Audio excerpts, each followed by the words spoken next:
ಗರುಡ ಪುರಾಣದ ಪ್ರಕಾರ ಸೂರ್ಯಾಸ್ತದ ನಂತರ ಹೆಣ ಸುಡಬಾರದು ಯಾಕೆ? ಸೂರ್ಯಾಸ್ತದ ನಂತರ ಅಂತ್ಯಕ್ರಿಯೆ ಮಾಡಿದರೆ ಏನಾಗುತ್ತದೆ? ಹೊತ್ತಲ್ಲದ ಹೊತ್ತಿನಲ್ಲಿ ಅಂತ್ಯಕ್ರಿಯೆ ನಡೆದರೆ ಸರಣಿ ಸಾವು ಸಂಭವಿಸುತ್ತಾ? ರಾತ್ರಿ ಇಡೀ ಶವವನ್ನು ಕಾಯದಿದ್ದರೆ ಏನಾಗುತ್ತದೆ? ಮಕ್ಕಳೇ ಕೊನೆಯ ಕಾರ್ಯ ಪೂರೈಸಬೇಕು ಯಾಕೆ? ಈ ಎಲ್ಲಾ ಪ್ರಶ್ನೆಗಳಿಗೆ ಸೂಕ್ತ ಉತ್ತರವನ್ನು ಒಂದೊಂದಾಗಿ ನೋಡೋಣ. ಭೂಮಿಯ ಮೇಲೆ ಸಾವಿಲ್ಲದ ಯಾವುದೇ ವ್ಯಕ್ತಿ ಇಲ್ಲ. ಹುಟ್ಟಿದ ವ್ಯಕ್ತಿ ಒಂದಲ್ಲ ಒಂದು ದಿನ ಸಾಯಲೇಬೇಕು. ಸತ್ತ ಮೇಲೆ ಪ್ರತಿಯೊಬ್ಬರಿಗೂ ಅವರ ಧರ್ಮದ ಪ್ರಕಾರ ಕೊನೆಯ ಕಾರ್ಯವನ್ನು ನಡೆಸಲಾಗುತ್ತದೆ. ಹಿಂದೂಗಳಲ್ಲಿ ಕೆಲವರಲ್ಲಿ ದೇಹವನ್ನು ಸುಡುವ ಪದ್ಧತಿ ಇದೆ. ಒಂದೊಂದು ಜಾತಿಯಲ್ಲಿ ಒಂದೊಂದು ವಿಧಾನದಲ್ಲಿ ಅಂತ್ಯಕ್ರಿಯೆಯನ್ನು ಕೈಗೊಳ್ಳಲಾಗುತ್ತದೆ. ಆದರೆ ನಮಗೆ ಇಷ್ಟ ಬಂದ ಹಾಗೆ ಯಾವಾಗೆಂದರೆ ಆವಾಗ ಸತ್ತ ಹೆಣವನ್ನು ಸುಡಬಾರದು ಹಾಗೂ ಆ ಸತ್ತ ಹೆಣವನ್ನು ಒಬ್ಬಂಟಿಯಾಗಿ ಬಿಟ್ಟು ಹೋಗಲು ಬಾರದು. ಗರುಡ ಪುರಾಣದ ಪ್ರಕಾರ ಇಂತಹ ತಪ್ಪುಗಳನ್ನು ಮಾಡಲೇಬಾರದು ಎಂಬ ಉಲ್ಲೇಖವಿದೆ. ಅಷ್ಟಕ್ಕೂ ಸಾವಿನ ನಂತರದ ಕಾರ್ಯದ ಬಗ್ಗೆ ಗರುಡ ಪುರಾಣ ಏನು ಹೇಳುತ್ತದೆ ಎಂಬುದನ್ನು ತಿಳಿದುಕೊಳ್ಳೋಣ. ಸೂರ್ಯಾಸ್ತದ ನಂತರ ಅಂತ್ಯಕ್ರಿಯೆ ಮಾಡಿದರೆ ಏನಾಗುತ್ತದೆ? ಯಾವುದಾದರೂ ವ್ಯಕ್ತಿ ಸೂರ್ಯಾಸ್ತದ ನಂತರ ಸತ್ತರೆ ಆತನ ಅಂತ್ಯಕ್ರಿಯೆಯನ್ನು ಮಾರನೇ ದಿನ ಬೆಳಗ್ಗೆ ನೆರವೇರಿಸಬೇಕು. ಹಾಗೂ ಆ ಹೆಣವನ್ನು ರಾತ್ರಿಯಿಡೀ ಇಟ್ಟುಕೊಳ್ಳಬೇಕು.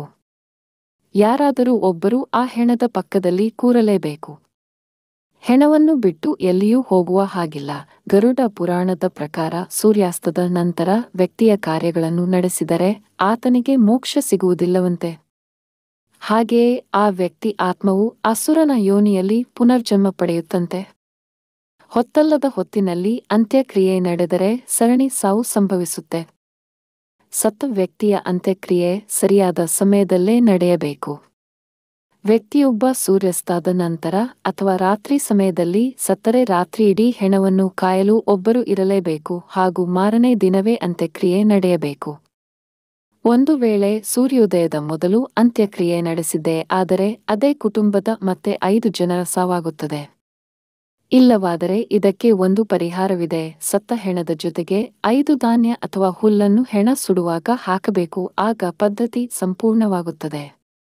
ರಾತ್ರಿ ಇಡೀ ಶವವನ್ನು ಕಾಯದಿದ್ದರೆ ಏನಾಗುತ್ತದೆ?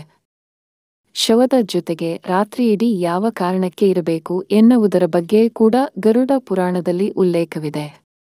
ಒಂದು ವೇಳೆ ಹೆಣವನ್ನು ಬಿಟ್ಟು ಹೋದರೆ ಅದರ ಒಳಗೆ ದುಷ್ಟ ಶಕ್ತಿಗಳು ಬಂದು ಸೇರುವ ಸಾಧ್ಯತೆ ಹೆಚ್ಚಾಗಿದೆ.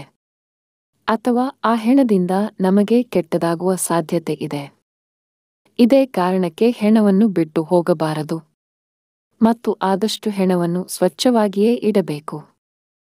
ಇಲ್ಲವಾದರೆ ಇತರ ಪ್ರಾಣಿಗಳು ಬಂದು ಹೆಣಕ್ಕೆ ಹಾನಿ ಕೂಡ ಮಾಡಬಹುದು. ಮಕ್ಕಳೇ ಕೊನೆಯ ಕಾರ್ಯ ಪೂರೈಸಬೇಕು ಯಾಕೆ? ಹಿಂದೂ ಧರ್ಮದಲ್ಲಿ ಸತ್ತ ವ್ಯಕ್ತಿಯ ಮಗ ಆತನ ಕೊನೆಯ ಕಾರ್ಯಗಳನ್ನು ಮಾಡಬೇಕು ಎಂಬ ಉಲ್ಲೇಖವಿದೆ. ಒಂದು ವೇಳೆ ಸತ್ತ ವ್ಯಕ್ತಿ ಸಂಬಂಧಿಕರು ದೂರದ ಊರಿನಲ್ಲಿ ನೆಲೆಸಿದ್ದರೆ ಅವರು ಬರುವವರೆಗೂ ಕಾಯುವುದು ಒಳ್ಳೆಯದು. ಈ ವೇಳೆ ರಾತ್ರಿಯಿಡೀ ಹೆಣವನ್ನು ಇಡಬಹುದು. ಸತ್ತ ವ್ಯಕ್ತಿಯ ಮಕ್ಕಳೇ ಕೊನೆಯ ಕಾರ್ಯ ಪೂರೈಸಿದರೆ ಒಳ್ಳೆಯದು. ಏಕೆಂದರೆ ಸತ್ತಿರೋ ಆತ್ಮಕ್ಕೆ ಶಾಂತಿ ಸಿಗುತ್ತಂತೆ. ಇಲ್ಲವಾದಲ್ಲಿ ಆ ಆತ್ಮವು ಮೋಕ್ಷ ಸಿಗದೆ ಭೂಮಿಯ ಮೇಲೆ ಅಲೆದಾಡುತ್ತಾ ಇರುತ್ತಂತೆ. ಹುಟ್ಟಿನಿಂದ ಸಾವಿನವರೆಗೂ ಪ್ರತಿಯೊಂದಕ್ಕೂ ಅದರದ್ದೇ ಆದ ಕಟ್ಟುಪಾಡುಗಳಿದೆ.